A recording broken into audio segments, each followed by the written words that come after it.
Roh Kudus terus bekerja memperbaiki tadi yang Bobby bilang, orang-orang yang dalam tanda petik kita anggap tuh rusak, udah nggak ada harapan, tapi Kristus nggak membuang gitu.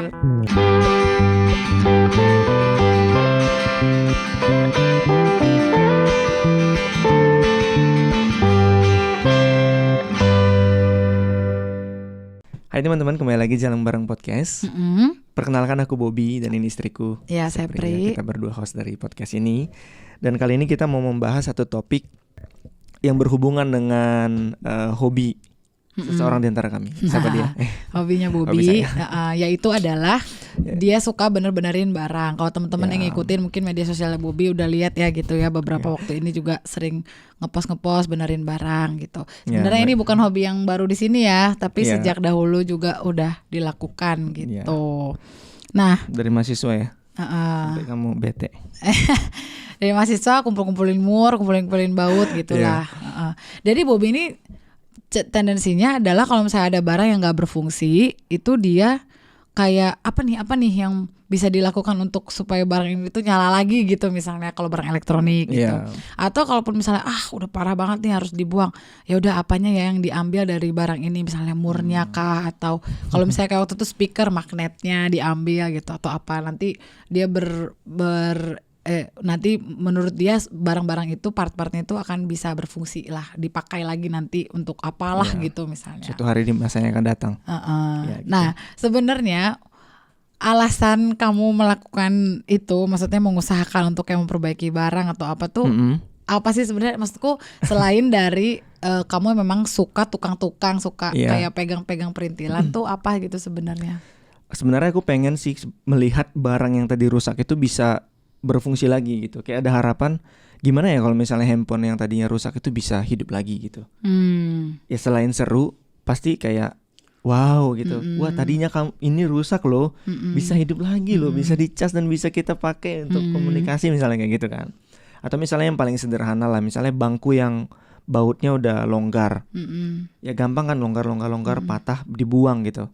Tapi gimana ya kalau misalnya coba kita lem, kita cari mur yang pas, kemudian kita pasang lagi di tempat yang lain, misalnya kalau misalnya tempat yang murnya itu udah aus gitu sama bautnya, kita kuatkan di tempat lain gitu, mungkin bisa dipakai. Contohnya kursi anak-anak gitu kan. Padahal juga itu tadi dibuang orang, udah patah gitu, tapi kita lem, kita mur juga di tempat yang lain juga bisa berfungsi gitu loh. Dan ketika kayak ada melihat, rasa puas gitu ya. Ada rasa puas gitu ketika melihat tadi yang hancur atau rusak lah ya, bisa berfungsi lagi kayak gitu, bisa kita pakai gitu. Ya. Nah, waktu diskusi soal itu, kami tuh berpikir ya, sebenarnya aku tuh kan suka kayak protes lah, aku sama anak-anak juga, si bapak ini tukang-tukang terus, ambil apa terus gitu. Nah, tapi waktu kayak diskusi terus kayak ngobrol-ngobrol tentang hal ini, kami ngelihat maksudnya kami ngelihat hal di alasan yang Bobby tadi sampaikan itu, ternyata ada juga loh prinsip yang bisa diterapkan di kehidupan kita gitu, khususnya dalam kehidupan waktu kita berelasi. Misalnya ya paling dekat inilah ya, relasi suami istri, atau relasi lain dalam keluarga, pertemanan, pekerjaan, atau gereja bahkan misalnya. Gereja ya. Gitu, dimana dalam relasi tentu kita akan pernah mengalami yang namanya retak atau rusak. Ya, rusak gitu. Relasi yang tadinya mungkin kayak hangat, manis gitu ya, baik, deket, tapi entah kenapa misalnya kan ada satu masalah atau apa, jadi ada keretakan, kerenggangan, terus jadi rusak gitu. Ya rusak lah gitu, dan kita bingung. Ya oleh sebab apapun lah itu ya. Iya. Entah omongan, bahkan tatapan mata gitu. Iya rusak benar. Gitu. Atau gosip gitu kan dari orang lain. Iya benar loh. Iya. Nah kemudian jadi rusak, dan akhirnya kita bingung mau dari mana memperbaikinya. Lalu tendensinya sebagai manusia kita udahlah neglect aja, buang aja gitu. Benar sih. Termasuk kalau misalnya kalau di suami istri kan gampang, cerai aja gitu. Udah pisah aja, pisah rumah, anak-anak aman sama mama sama papa misalnya, atau pisah-pisah kayak gitu. Ya itu sih yang kita kayak iya ya gitu. Andai aja misalnya dalam hal relasi kita juga berpikir seperti yang tadi Bobby sampaikan gitu, bisa nggak ya relasinya tuh diperbaiki gitu. Hubungan ini seperti ya mungkin nggak bisa ya head to head kayak barang yang rusak, tapi bisa nggak ya ini ada nggak sesuatu yang bisa kita lakukan untuk memperbaikinya gitu. Aku tiba-tiba jadi ingat kayak ada poster atau meme gitu. Apa? Yang ada kakek-kakek tua sama nenek-nenek tua berdiri, di belakangnya ada mobil tua atau rumah tua gitu. Terus ada kayak pertanyaan gitu di bawahnya. Apa rahasia kalian bisa awet sampai tua gitu? Kakek dan nenek ini. Oh, di budaya kami kalau ada sesuatu yang rusak kami akan perbaiki katanya gitu. Bukan buang katanya gitu. Jadi aku tiba-tiba ingat jadi ada gambar itu. Aku pernah nanti ditempel di bawah deh nanti. Kalau di sini ya. Di sini. Kalau ada kalau nemu lagi. Ya. Tapi itu benar sih. Memang generasi zaman dulu. Memang perhatiin deh, memang jarang kan yang namanya perceraian kalau dalam hubungan atau bapak dan anak rusak hubungannya ya udahlah gitu kan. Tapi kayak apa ya? Mungkin kayak naturnya memang coba ya kita work out lagi, kita perbaiki gitu ya. Enggak tahu ya. Kalau generasi sekarang kayak kita dengar berita cekcok dikit cerai gitu. Ya, enggak cocok dikit cerai. Ya. Atau kalau dalam pacaran enggak cocok dikit langsung putus gitu. Iya. Tentu banyak alasan spesifik lainnya lah ya. Tapi yang mau kita omongin ya secara general gitu. Kita ngelihat keinginan kita untuk mempertahankan sebuah relasi yang baik gitu ya dengan sahabat atau dengan siapapun tuh kayaknya makin kesini makin decline gak sih? Yes. Apalagi dengan budaya yang kita individualistis gitu, kita ngerasa kita independen kok, gue bisa happy gitu tanpa harus ada orang lain gitu kan. Dan kita merasa kita nggak butuh berelasi gitu, sehingga ya itu tadi kita nggak merasa obligated untuk mempertahankan sebuah relasi gitu. Dan menurut kami sih itu sedikit banyak sih sebenarnya dipengaruhi juga karena natur kita yang udah jatuh dalam dosa sebagai manusia gitu kan. Nggak ada sih manusia yang tidak berdosa kan? Iya benar. Roma 3:23 ada mengkonfirmasi hal itu. Jadi ya hal yang kita anggap rusak itu pun ya kamu bilang tadi rusak sudah karena akibat dosa.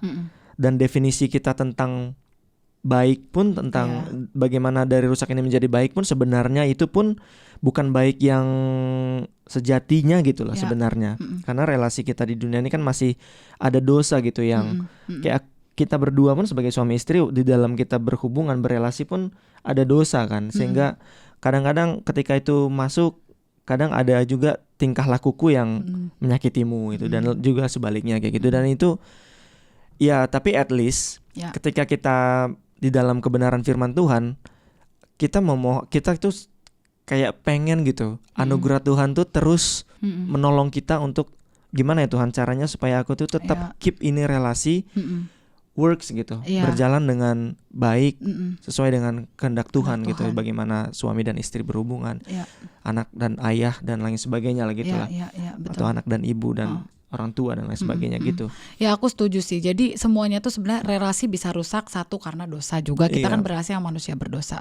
Dan sikap kita terhadap relasi yang rusak pun itu juga karena dosa gitu. Ketika kita neglect, bodoh amat, membuang gitu, itu kan sebenarnya karena dosa juga. Betul. Dan yang tadi Bob bilang, kalaupun kita mau mengusahakan juga nggak akan bisa pakai kekuatan sendiri karena kita lemah gitu. Kayak kan sering ada, aduh aku kesabarannya udah habis, nggak bisa lagi ya kan kayak gitu-gitu ya misalnya.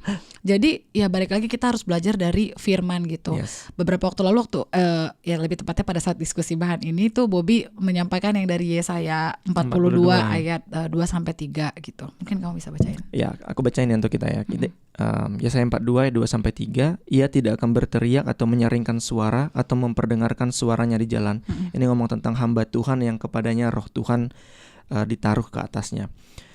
Dan ayat 3, buluh yang patah terkulai tidak akan diputuskannya. Ini sering banget ya ada lagunya kan. Dan sumbu yang pudar nyalanya tidak akan dipadamkannya. Tetapi dengan setia ia akan menyatakan hukum. Nah ini kita baca ayat ini dan coba lihat apa sih maksud atau konteks di dalamnya ini. Ya, dia membandingkan dengan Yesaya 41 yang sebelumnya. Di mana Yesaya 41 itu adanya kedatangan kerajaan yang kuat lah. Itu Raja Cyrus dari Persia yang menghancurkan apapun yang dia lihat gitu. Apapun yang ada di depannya itu. Dan dia nggak ada sedikit pun kasih atau kelemah lembutan di dalam tangannya dia gitu. Jadi apapun yang dia lewatin dia akan hancurkan. Nah, berbeda dengan yang Yesaya 42 yang ini nubuatan tentang Kristus ya. Bagaimana yang Kristus akan lakukan adalah sebuah tindakan yang penuh dengan kelemah lembutan, penuh dengan kasih. Jadi kayak kalau kita baca Perjanjian Baru, aku menangis nih. Tuhan Yesus tuh bergaul dengan orang-orang yang rusak sebenarnya. Ya. Iya kan? Pemungut cukai, wanita berdosa, berdosa dalam artian dalam maksudnya pezina pada saat itu budayanya gitu.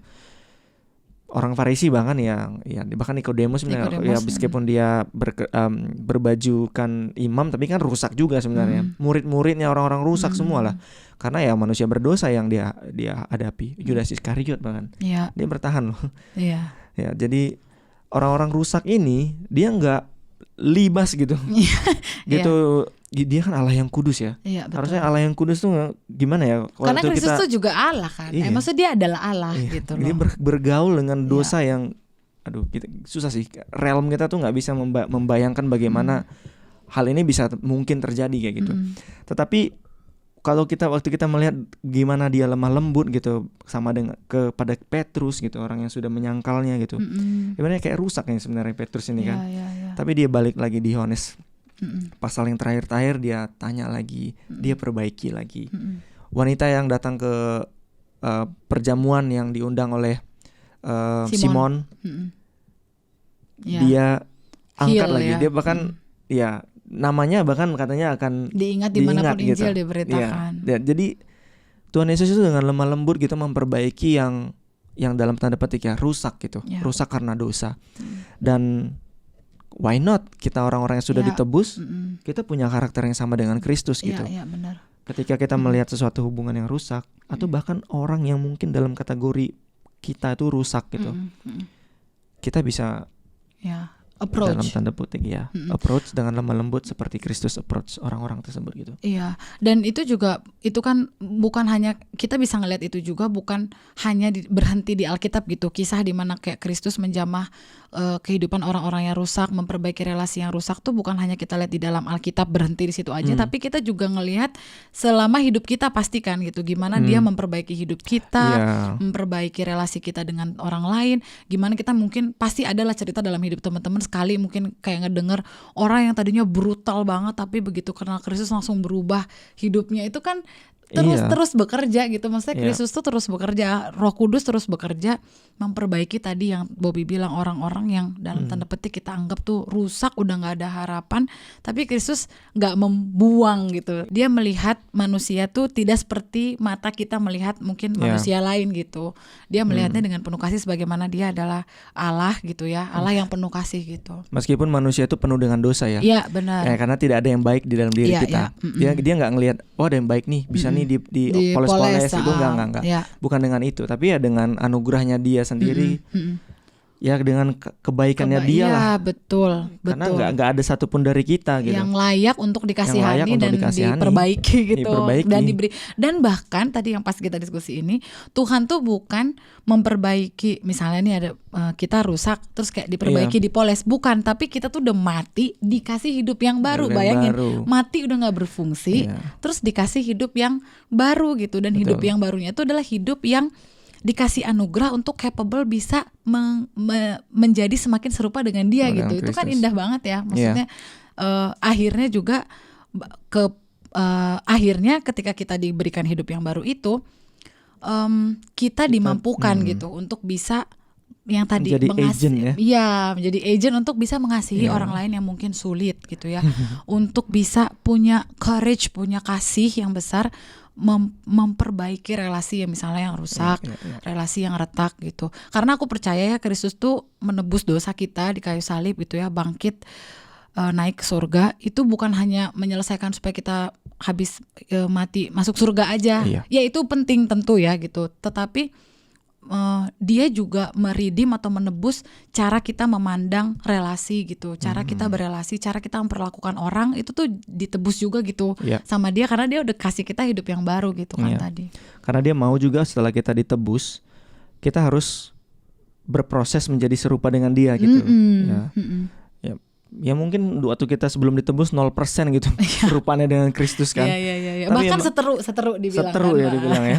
Tapi makin lama ya harus naik lah, makin lama makin serupa dengan Kristus. Ya selama kita hidup di dunia nggak bisa 100% serupa, nggak mungkin satu orang pun tidak ada, karena ya itu hanya akan digenapi waktu dia datang kedua kali. Dan itu jadi harapan kita. Waktu kita yang udah rusak ini, kelak nanti akan bisa benar-benar baru gitu, benar-benar ya.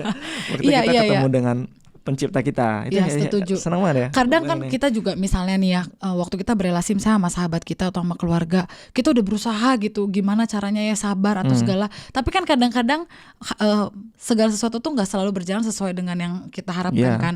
Ada aja mungkin relasi yang sampai kita meninggal pun dipanggil Tuhan gak akan benar-benar pulih gitu. Nah tetapi yang tadi Bobby bilang, langit dan bumi yang baru, Kristus datang kedua kali, memulihkan segala sesuatu, nggak akan ada lagi relasi yang rusak.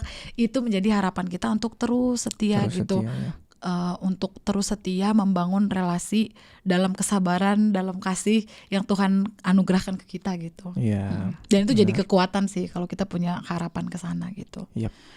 Jadi kalau ada barang yang rusak, kalau ada relasi yang rusak, ya meskipun mungkin kita nggak bisa akan bergaul lagi dengan orang itu, sebagaimana sebelumnya ya, tapi anugerah Tuhan, anugerah pengampunan, ya karena mungkin kan kadang ada kesalahan dan lain sebagainya, anugerah pengampunan untuk kita dan anugerah pengampunan untuk orang lain, dan penerimaan dan sebagainya. Roh Kudus akan tolong lah ya. Ya bukan berarti waktu udah ini langsung baik-baik lagi. Ini juga soalnya kami ngomong ke diri kami sendiri juga. Karena ya gitulah, ngerti lah teman-teman. Ya jadi intinya mungkin setelah kita ngobrol-ngobrol soal ini juga tidak akan semudah itu gitu ya. Tetapi semoga ketika kita dengar podcast ini masing-masing kita jadi semangat lagi gitu bahwa dan jadi archive kita juga ya, Ma. Iya benar, setuju. Jadi semangat buat kita dan buat teman-teman. Kalau misalnya ada relasi yang rusak, tetap semangat, tetap diam di dalam anugerah dan kasihnya Tuhan gitu. Karena kalau kita berjuang di dalam Tuhan tuh gak akan sia-sia, ada harapan selalu gitu. Thank you sudah teman-teman dengarkan. udah dengerin. Sampai jumpa lagi di episode berikutnya. Bye.